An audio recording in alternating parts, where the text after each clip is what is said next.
Most people don't know this, but there's a brain structure called the anterior mid-cingulate cortex. But what's interesting about this brain area is there are now a lot of data in humans showing that when people do something they don't want to do, like add 3 hours of exercise per day or per week, when people do anything that they, and this is the important part, that they don't want to do. Right. It's not about adding more work, it's about adding more work that you don't want to do. Yes. This brain area gets bigger. Yep. The anterior mid-cingulate cortex is smaller in obese people. It gets bigger when they diet. It's larger in athletes. It's especially large or grows larger in people that see themselves as challenged and overcome some challenge. All the data point to the fact that we can build this area up, but that as quickly as we build it up, if we don't continue to invest in things that are hard for us, that we don't want to do, that's the part that feels so Goggin-esque to me, that we don't want to do. Like if you love the ice bath, yeah, I love the ice bath, and you go from 1 minute to 10 minutes, guess what? Your anterior mid-cingulate cortex did not grow. None. But if you hate the cold water, if you're afraid of drowning and you get into water and put your head under, then your anterior mid and survive, then the anterior mid-cingulate cortex gets bigger.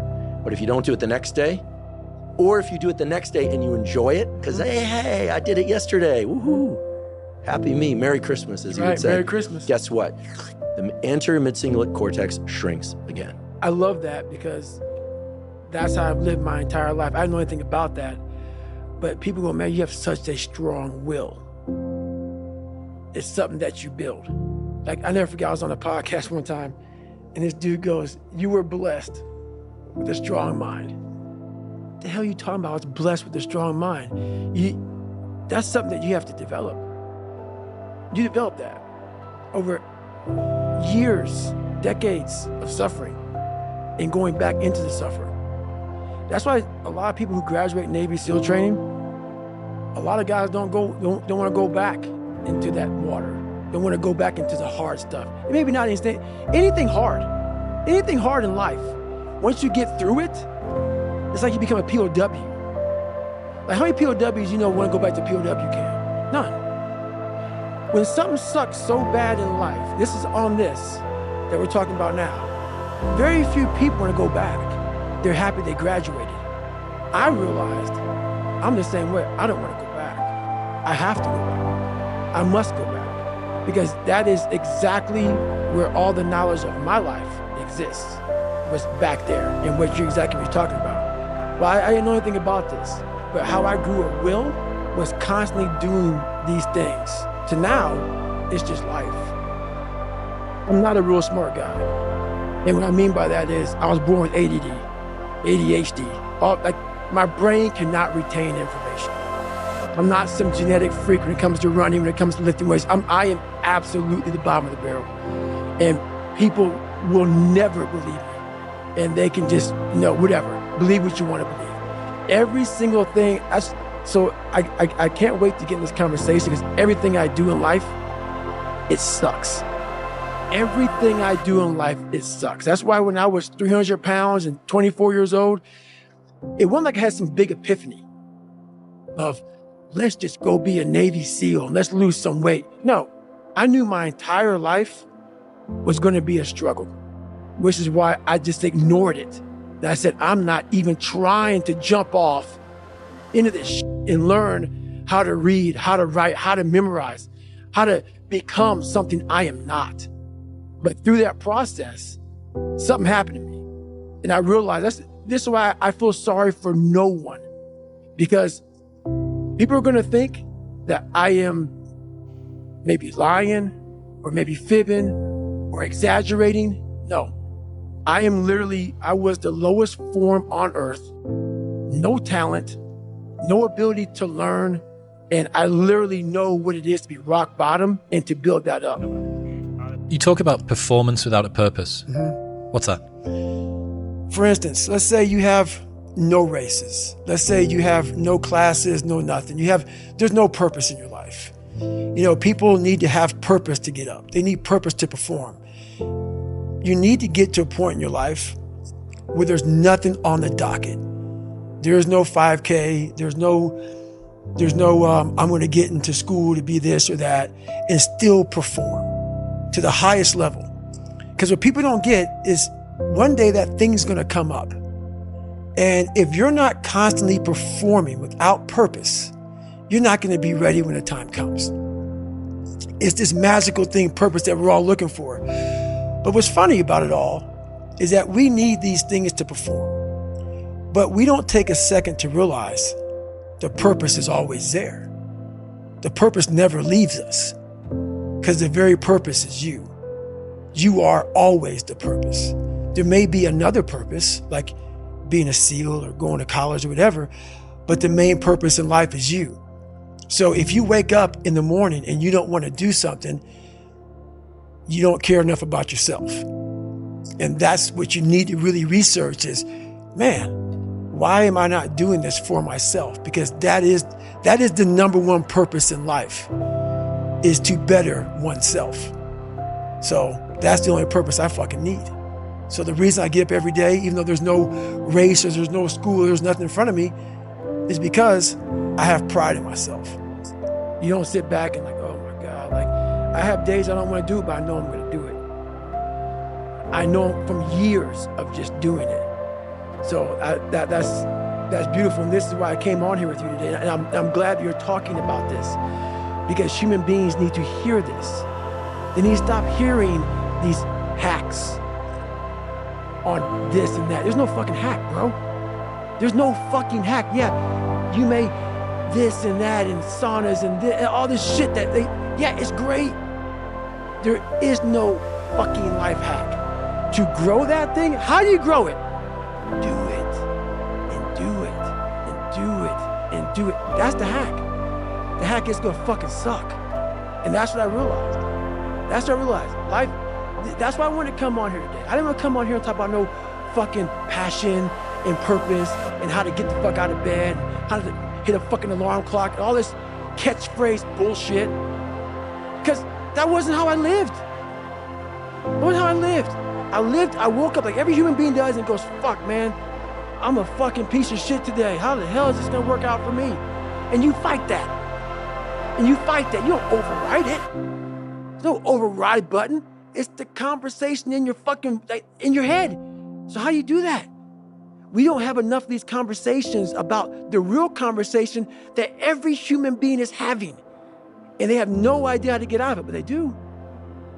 It's that shit right there, man. You gotta build your will. How do you build your will? Exactly what you said, man. Exactly what you said. Most people live their whole lives without ever contemplating what it means to be great. They put all the greats on a pedestal, but think of themselves as mere mortals. And that's exactly why greatness eludes them. They turn it into some untouchable plane, impossible for almost anybody to reach. And it never even crosses their mind to aim for it.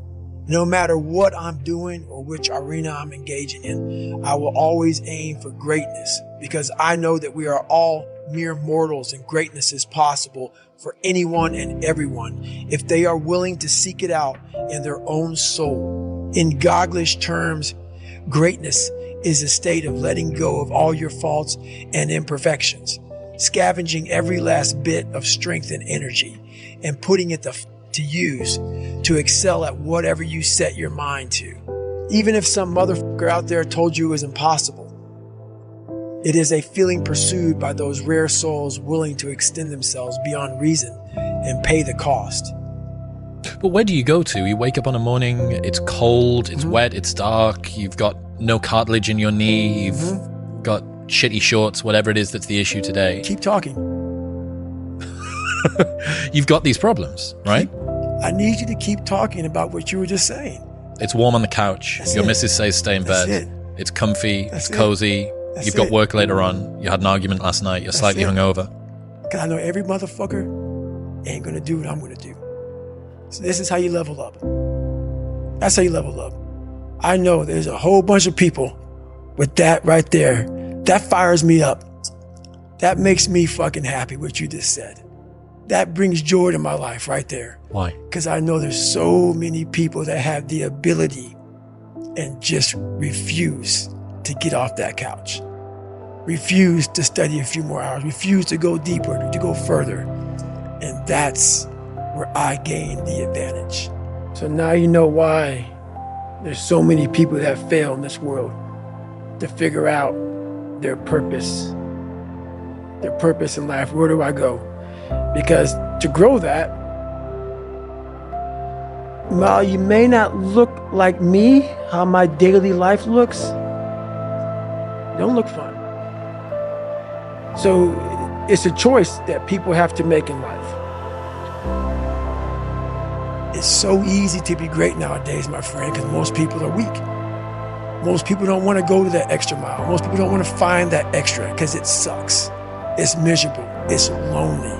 You talk about that you were kind of, lonely by yourself. I was the same way. And that used to hurt me growing up. Now I fucking thrive in that shit. That's the only place to be. A lot of people, wonder, how did you become this? How did you become so vulnerable? How are you doing a podcast now when you were this kid? You overcame things. You fought them. And now this is what happens. This is on the other side of overcoming. You become very, very powerful when you overcome yourself. Let's say that there's someone listening who resonates with what you're talking about. Mm-hmm. They've been through trauma, they've been through hard times, but they keep breaking promises to themselves, and they're struggling to get off the couch, and they're having a pity party. How can they stop feeling sorry for themselves? That's a difficult one, because you have to want it. You have to want to be better. And it starts off with, you have to have pride in yourself. You have to have pride in yourself. You have to have, there's something about you, whether it's your last name, whether it's just the smallest thing. You have to be proud of yourself. And if you have no pride in yourself, I can't give it to you. Because you're always going to compromise. You're always going to fold. Always. I'm very proud of myself. That's why when people said, no way you can do better than Can't Hurt Me. Roger that. We'll fucking see. It's that pride that wakes you up. Now I'm not talking about bad pride. I'm the attention to detail for the human being I want to do. I call this thing, like, I want to be the standard. I want to be that guy. Like, every place I went in the military, there was this ethos about how this place is, how we're going to live, how we're going to represent ourselves. And I walked around and I saw that most people didn't live up to that ethos. Like, if you go to whatever company, they had this mission statement on how we want to run our company. I made one for myself on how I want to be. And that is why, if people can make up a mission statement, an ethos in which they want to live by, and every morning you wake up, you hold yourself accountable to that mission, not a company's, your own. Make up your own mission statement. What do you want to be in life? And once you do that, now you can work with somebody to get better. You can work with yourself to get better. But until you know what you want to stand for, you will always just be sitting down. You'll never stand for anything.